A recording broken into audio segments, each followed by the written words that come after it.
Bonjour Geoffroy Boulard. Bonjour. Vous êtes maire du 17e arrondissement à Paris, Les Républicains, vous vous présentez à nouveau. Et en face de vous, dans cet arrondissement, vous avez Agnès Buzyn, une candidate plus difficile à battre que Benjamin Griveaux. Écoutez, moi je suis concentré sur ce que je vais proposer aux habitants du 17e arrondissement. J'ai eu pendant 4 semaines Benjamin Griveaux, et là on m'a annoncé pendant au moins 3 semaines Madame Buzyn. Voilà, ce qui compte, c'est le projet, l'ancrage, l'engagement des élus pour l'arrondissement, puisque les 15 et 22 mars, on va élire les représentants d'arrondissement. La grande question aujourd'hui, c'est celle des accords éventuels. Agnès Buzyn, elle propose des accords par arrondissement, pas d'accord global, pas d'accord d'appareil, dit-elle. Vous y êtes favorable ? Moi, je ne discute pas des accords. Moi, je suis concentré sur le premier tour, je vous l'ai dit à l'instant. Donc, la tambouille politique, je pense que c'est ce qui n'intéresse pas les Parisiens. Je pense que c'est un signe de fébrilité de la part de La République En Marche que de commencer à dire on va faire des accords. Quel est le projet de La République En Marche ? C'est un signe de fébrilité, dites-vous. Oui. Et parce qu'effectivement, Agnès Buzyn, pour le moment, est en 3e position et qu'elle brigue une place plus favorable à l'issue du premier tour. Mais est-ce que c'est vraiment de la fébrilité ou du réalisme ? Non, moi je pense que les électeurs, ils ont besoin de savoir quel est le projet des Républicains pour Paris, quel est le projet de La République En Marche pour Paris. Et Agnès Buzyn, ce qu'on voit dans cette campagne qu'elle a repris, voilà, un peu bon gré, mal gré, c'est qu'elle a édulcoré une partie des propositions phares de M. Griveaux, totalement irréalistes, hein, déplacer une gare, faire des chèques à 100 000 euros. Et au final, il n'y a pas grand-chose dans le projet, sauf à faire un copier-coller du programme des Républicains que nous, on a construit depuis des années. La crédibilité, l'ancrage, vous voyez, c'est nous qui l'avons. Et le vote utile, le 15 mars et le 22 mars, c'est Rachida Dati. C'est elle qui est en mesure de challenger la maire de Paris. Le sujet, n'empêche, au soir du premier tour et dans les 48 heures qui vont suivre, vous faites quoi ? Écoutez, on va laisser passer le premier tour, on va laisser passer une photo, parce qu'on a besoin d'une photo. Mais les électeurs, ils ont peut-être envie de savoir aussi. Nous, quoi vous vous dirigez ? Non, mais on a été très clair. On ne va pas commencer à raconter qu'on va faire des alliances. Non, on ne sait pas d'ailleurs. On ne sait pas quelle est la photo. Donc on regardera arrondissement par regardez la photo. Par arrondissement. Mais la priorité, c'est quoi ? Et l'enjeu, c'est quoi ? C'est de proposer une alternance à Paris. Donc à un moment donné, personne ne pourra gagner seul. Et ni Madame Hidalgo, qui sera obligée de s'allier avec les Verts, elle le fera sans doute rapidement. Et après, on regardera la situation de ceux qui veulent réellement former une majorité de 83 conseillers de Paris. Parce que l'enjeu, il est là. Et ça, c'est à l'échelle parisienne. Donc en parler avant, c'est montrer déjà qu'on est en faiblesse et qu'on n'est pas en conquête. Nous, on est en conquête. On a une campagne de Rachida Dati qui détonne. On ne l'attendait pas là.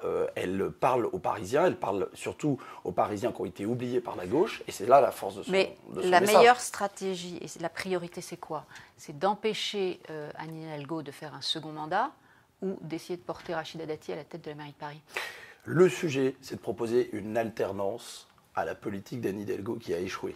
Propreté, sécurité, logement, pollution, sur tous ces sujets, Anne Hidalgo a échoué. Et donc aujourd'hui, on est vraiment dans cette logique à travers des têtes de liste qui ont été nommées, de porter ce projet au premier tour. Au deuxième tour, oui, il y aura sans doute à un moment donné un rassemblement qui se fera pour dire est-ce qu'on veut encore d'Anne Hidalgo ou pas ? Ce rassemblement, il peut aller jusqu'où ?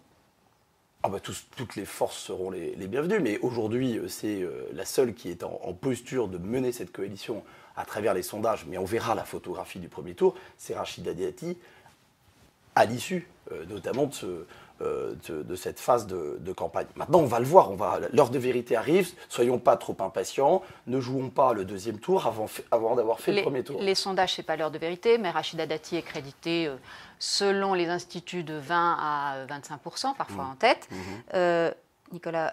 Nathalie Kosciusko-Morizet, c'était 36%. C'était plus, donc c'est pour ça qu'elle n'a pas gagné. Non, elle n'a pas gagné, parce que vous connaissez le scrutin parisien, 17 élections, puisque nous fusionnons le centre de Paris, 17 territoires, 17 équipes, 17 histoires politiques. Donc, et le 17e qui pèse lourd pour les conseillers de Paris. Oui, il envoie 12 conseillers. Voilà, donc c'est effectivement un arrondissement clé. C'est un arrondissement clé, comme d'autres le sont. C'est pour ça que se prononcer trop tôt, est une erreur à mon goût. L'enjeu, c'est quel projet on veut pour Paris. Et dans chaque territoire, avec quelles équipes. Parce qu'on oublie un peu les équipes d'arrondissement. Mais le 15 et le 22 mars, les Parisiens vont élire ceux qui vont les représenter pendant 6 ans dans leur arrondissement. C'est mieux de les connaître avant parce qu'il faudra les retrouver assez vite et les habitants auront besoin de les retrouver assez vite. Mais donc vous dites, on ne se prononce pas avant le premier tour, mais rien n'est impossible dans l'entre-deux tours. Il faut laisser le jeu ouvert, mais surtout être concentré sur ce premier tour. Ce soir, il y a un meeting. Rachida Dati tient un meeting à la salle Gaveau. Nicolas Sarkozy y sera. François Baroin aussi d'ailleurs. Alors l'ancien président de la République, il est très demandé. Vous avez eu la chance de le voir, c'était vendredi dernier. Qu'est-ce qu'il vous a dit, et notamment au sujet de ces accords? Il n'a pas trop parlé des accords. Lui, il a regardé ce qui se faisait dans le 17e arrondissement et il m'a apporté un soutien et m'a apporté sa confiance en disant voilà. Il est très demandé. Oui, il regarde aussi la situation nationale parisienne. Il a vu qu'on était capable de faire le rassemblement. Moi, j'ai Frédéric Pechnard, j'ai Brigitte Custer, j'ai Catherine Dumas, j'ai la société civile qui est représentée dans ma liste. 40% de ma liste est composée d'habitants du quartier, de présidents d'associations. Et lui, il a un objectif, c'est de soutenir sa famille politique. C'est ce qu'il va faire ce soir et c'est très heureux. D'ailleurs, il y aura Gérard Larcher, François Baroin, je crois aussi. C'est ce qu'a réussi à faire Rachida, et c'est ce que disait aussi Nicolas Sarkozy, c'est qu'elle a réussi à rassembler alors que c'était pas gagné. C'était pas gagné. Vous l'avez vécu même dans votre arrondissement. Tout à fait. Avec Rachida, 2 minutes, c'était quand même pas simple. Au départ, vous n'aviez pas forcément l'investiture LR et Rachida Dati avait une autre candidate en tête. Alors, Rachida, on a appris à se connaître. On ne se connaissait pas, on était pourtant maire d'arrondissement, mais on n'avait pas pris le temps d'échanger. Et moi, j'ai toujours eu une vision élargie d'une équipe municipale et pas limitée à une étiquette politique. On s'est parlé, on s'est retrouvés. Passé table rase et on apprend à se connaître. Oui, parce que, et surtout, on est maire d'arrondissement, on a partagé les sujets du quotidien. Et moi, ce qui m'a convaincu dans ce que Rachida a voulu porter et le porte très bien, c'est qu'elle porte les sujets qui préoccupent les Parisiens. Mais la propreté Sarkozy, il a et la quand même sécurité. un avis plus général et une expérience. Il vous dit quoi là-dessus? C'est quoi la meilleure stratégie? D'abord d'être concentré sur le premier tour, de faire le maximum au premier tour, et ensuite de regarder la situation. Mais il est très pragmatique. Il a un coup d'avance. Il a un coup d'avance, il faudrait l'interroger. Bon, il m'en a pas parlé. Le coronavirus, ça, effectivement, pollue un peu la campagne. Le report des élections reste une hypothèse, même pas maintenant une semaine du scrutin. Écoutez, on est en début de semaine. C'est vrai que l'épidémie progresse. Vous le disiez, ça, effectivement, la campagne est un peu bizarre. Le contact avec les habitants est en tout cas même physiquement un peu limité. Vous ne pouvez plus serrer les mains. Après, les gens, c'est vrai, ont du mal aussi à se retrouver dans des lieux confinés et évitent de se retrouver dans des lieux plus denses. Donc c'est vrai que c'est compliqué même de tenir des réunions publiques. On voit bien que... Et les restrictions risquent d'être encore plus... Voilà. Moi, j'ai confiance. Je pense qu'on peut tenir le scrutin. Une des inquiétudes, c'est la conséquence sur l'électorat et l'abstention. Avec cette équation, les électeurs, les Républicains sont peut-être plus âgés que la moyenne. S'ils ne se déplacent pas, il se passe quoi ? Écoutez, on verra.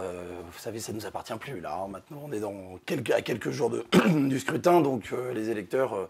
je pense quand même qu'à Paris, si on regarde les choses, il n'y a pas de psychose. Moi, j'ai rencontré tout le week-end sur les marchés, dans les rues, au pied des immeubles, des Parisiens qui sont quand même déterminés à aller voter. Parce que c'est un enjeu important. C'est 6 ans le mandat municipal et on ne peut pas revenir en arrière au cours du mandat. Donc, c'est des enjeux importants. Il y a des budgets, il y a des enjeux, il y a les Jeux Olympiques à préparer, mais il y a aussi le quotidien à réparer.